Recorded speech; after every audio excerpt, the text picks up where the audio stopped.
Hello मित्र, राधे राधे। फिर से स्वागत है मेरी चैनल कहानियाँ अनलिमिटेड में। तो दोस्तों, राधे राधे। माँ प्रकृति का दिया हुआ अनमोल उपहार है, लेकिन जैसे ही इसके साथ सौतेला शब्द जुड़ता है, लोगों का मन नकारात्मकता से भर जाता है।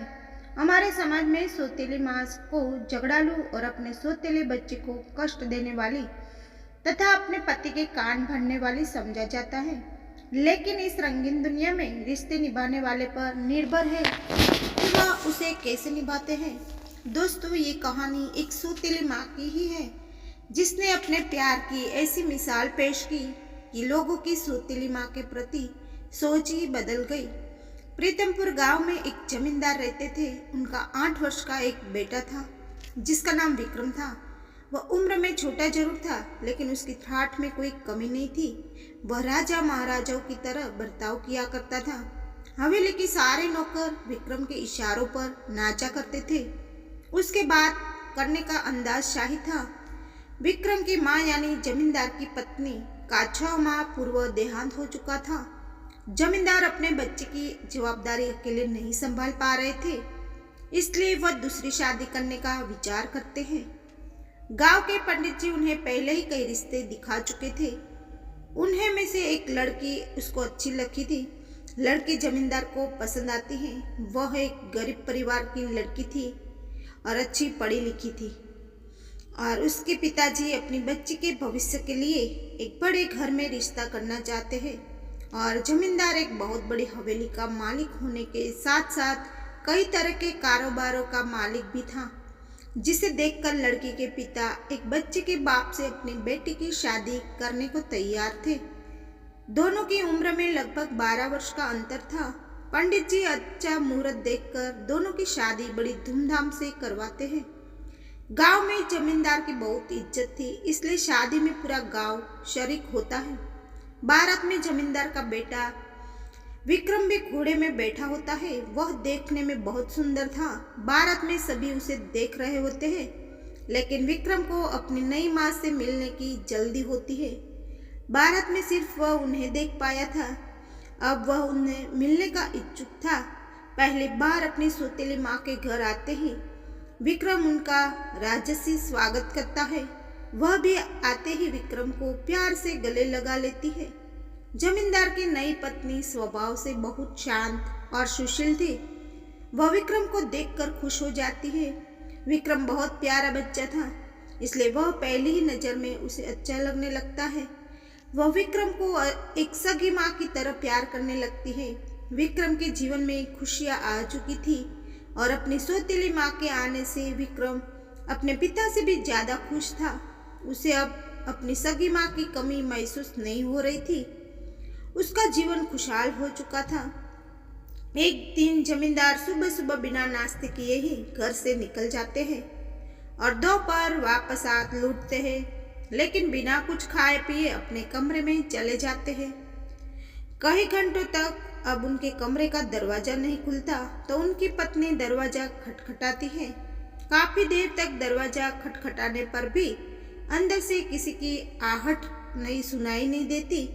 तभी वह नौकरों से दरवाजा तोड़ने को कहती है, और जैसे दरवाजा खुलता है उनके पैरों तले जमीन खिसक जाती है। जमींदार फांसी के फंदे से लटक रहे होते हैं, और उनके बिस्तर पर एक चिट्ठी रखी होती है।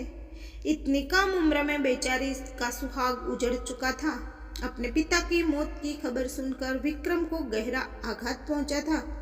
वह मानसिकता और पर हतोत्साहित हो जाता है। अभी अभी उसके जीवन में सौतेली माँ का एक रूप में खुशियाँ आई थी, लेकिन अब उसके सिर से पिता का साया हट चुका था।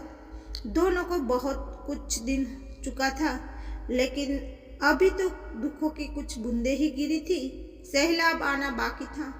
जैसे ही जमींदार की पत्नी उनकी चिट्ठी पढ़ती है, तो उसको होश उड़ जाते हैं। जमींदार की सारी संपत्ति छीन चुकी थी, और अब वह कर्जदार हो चुका था। दरअसल उन्होंने एक प्रोजेक्ट में बैंक से लोन लेकर बहुत बड़ा निवेश किया था, जिसके लिए उन्होंने अपनी सारी जमीन जायदाद गिरवे रख दी थी, लेकिन वह प्रोजेक्ट बर्बाद हो गया। जिससे उन्हें भारी नुकसान हुआ और अब उनकी सारी संपत्ति नीलाम होने वाली थी। विक्रम अनाथ के साथ साथ गरीब भी हो चुका था। जमींदार की मौत में के कुछ दिनों के बाद ही उनकी सारी संपत्ति नीलाम कर दी जाती है और इन्हें सारे कारोबार के साथ साथ हवेली को भी छोड़कर जाना पड़ता है। विक्रम और उसकी सौतेली माँ बेघर हो चुके थे।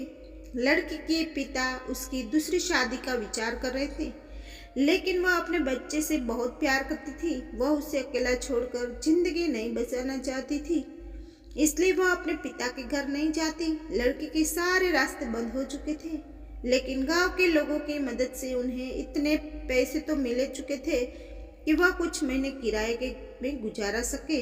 विक्रम की सौतेली माँ पढ़ी लिखी थी। वह शहर जाने का फैसला करती है और थोड़ा बहुत सामान लेकर अपने बच्चे के साथ बस से शहर चली जाती है। शहर पहुंचकर एक झुग्गी झोपड़ी में कमरा किराए से लेती है और वही अपने बच्चे के साथ रहने लगती है। घर का खर्च चलाने के लिए वह गली गली में खिलौना बेचने का काम शुरू कर देती है और उसी से अपने बच्चे को गुजारा करने लगती है। विक्रम को गरीबों वाली जिंदगी पसंद नहीं आ रही थी।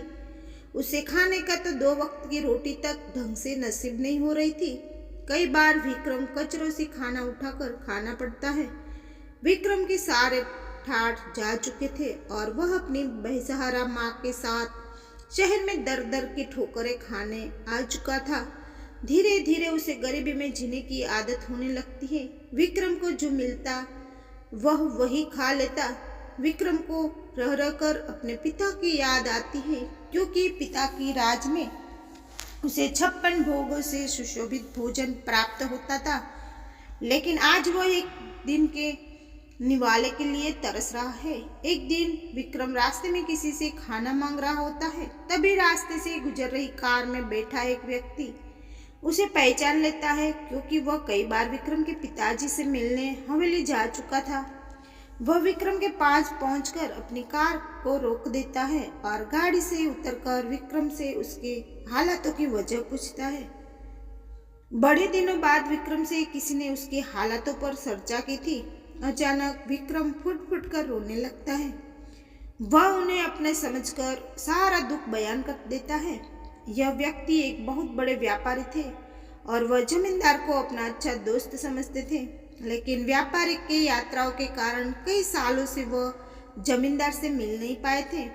जैसे ही उन्हें जमींदार की मौत का पता चला तो उन्हें भी बहुत बड़ा झटका लगा। वह विक्रम से कहते हैं कि तुम लोग इस समय कहाँ रह रहे हो बेटा? तो विक्रम इन्हें अपनी झोपड़ी में ले जाता है और अपनी माँ से मिलाता है।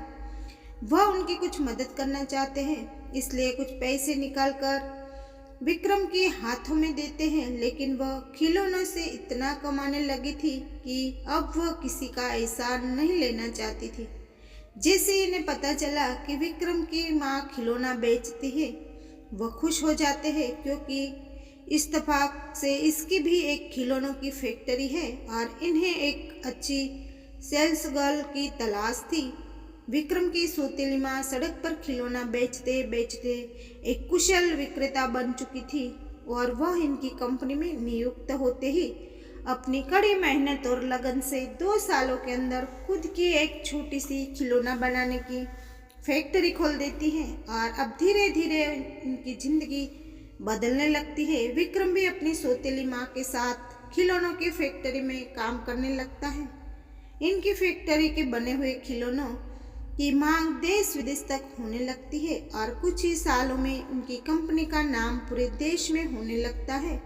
और कड़े संघर्ष के बाद जमींदार की पत्नी एक अरबपति महिला बन जाती है। उन्होंने अपने बेटे के लिए फिर से वही जिंदगी लाकर रख दी थी जिसकी उसे आदत थी। विक्रम अपनी सौतेली माँ के त्याग और मेहनत का एहसास नहीं चुका सकता था।